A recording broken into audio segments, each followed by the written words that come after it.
So here we are, week 7 plan, gift for the medal wall, and tonight's topic, wetsuits. So the addition to the medal wall is the Newport Marathon medal, and that was a tough one. I'm going to put it up here with the marathon section, I think. Lovely.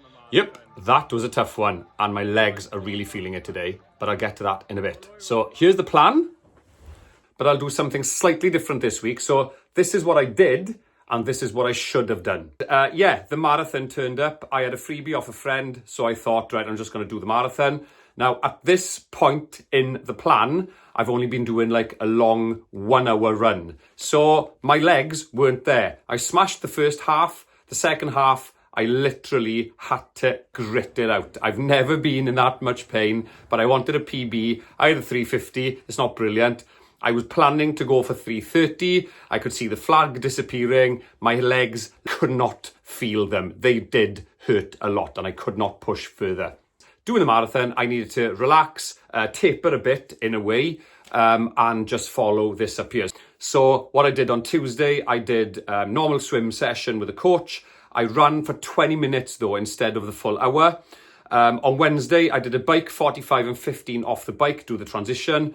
On Thursday, I did the bike very, very gentle, only like half an hour turning the legs.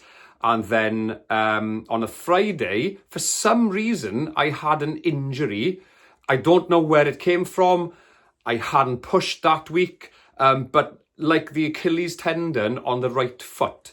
I've had something similar before last year at the start of Ironman training, but this felt a little bit different. Now, it was difficult to walk in work. I wear shoes all day. But then when I got into a little toddle on Saturday, I tested it out. I couldn't walk around the house properly, let alone go down the stairs or up the stairs. Really, really strange. But then on the Saturday, I went for a swim because that's the only thing I could really do to keep my fitness, and kick the legs and things. And then I went around the track then a couple of laps just outside the leisure centre. And it was okay when I got into a toddle. And then Saturday evening, it literally sort of just went, which meant that I could just crack on with the marathon on Sunday. At this point of the plan, my legs just weren't there, and boy did I learn that yesterday. So it sort of takes training to do a marathon. Anyway, I'll just zhoosh this away. Okay, so to tonight's topic, wetsuits.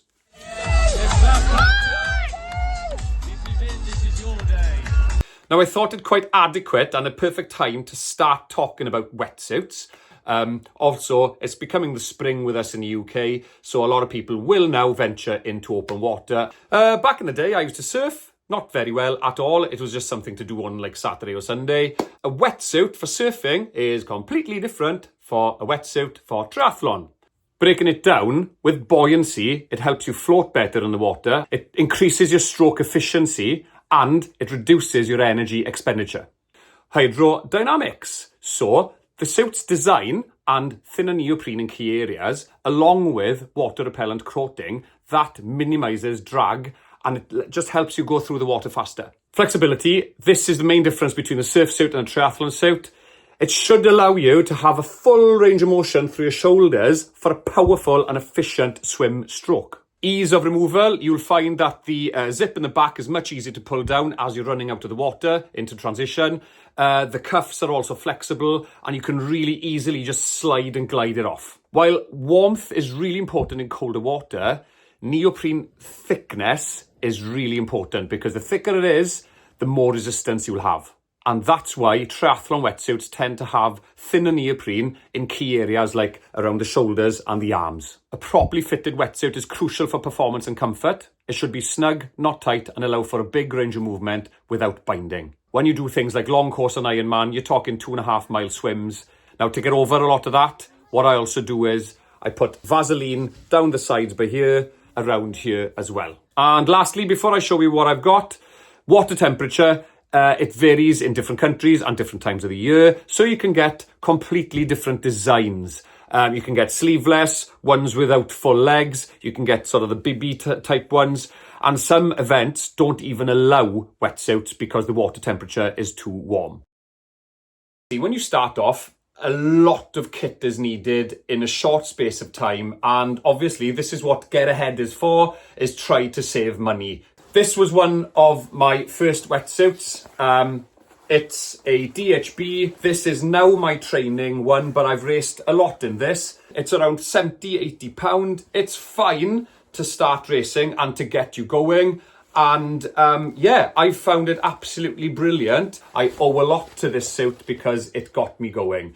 Another tip as well, the seams will open up. You may catch a nail or something when you're in transition, but that's all you've got to do. I'll ping it up now. You can get this glue. You just whap the glue. When you open the seam up, you whap the glue in, you close the seam and you leave it there for about 20, 30 minutes. You can then rub off the excess. Now, I don't mind on this wetsuit. It's been around the mill, but it's ideal and it's still going. It's a great, great wetsuit. Best case scenario, obviously, you've got to try the wetsuit on. That was a large. I'm just under 6 foot and I'm 78 kilograms. I was bigger back in the day. That's now a really comfy suit. And I've got an upgrade now of Zone 3 Aspire. I had this on a big discount, but again, like my previous videos, if you search and search and search, you will find these for around 400 plus pounds. Well, I got this for 200. Now, Zone 3 have got a particular table, I think I'll ping this up here, on sizing. Now, whatever make you go for, there are loads of makes out there. Just Google it, look for these specialist websites and experts that look at wetsuits. They will tell you the best wetsuits out there, and the Aspire Zone 3 comes up good all the time. So yeah, this is a medium large. You've got long, short versions of this as well. But again, it's trial and error. And if you purchase them and then just send them back and have a refund, you get more of an idea like that. It is tedious, I know, or just walk into a wetsuit shop and just try some on and then just buy them online. This is a big, big upgrade to the DHB. However, what I've noticed is the neoprene is so fine and it's caught a couple of times. So for example, but anyway, there we are, £400 down to 200. And after years of triathlon, I only purchased this year for the long course weekend and the Ironman. If you found anything helpful, just follow along and see what other weird things I get up to.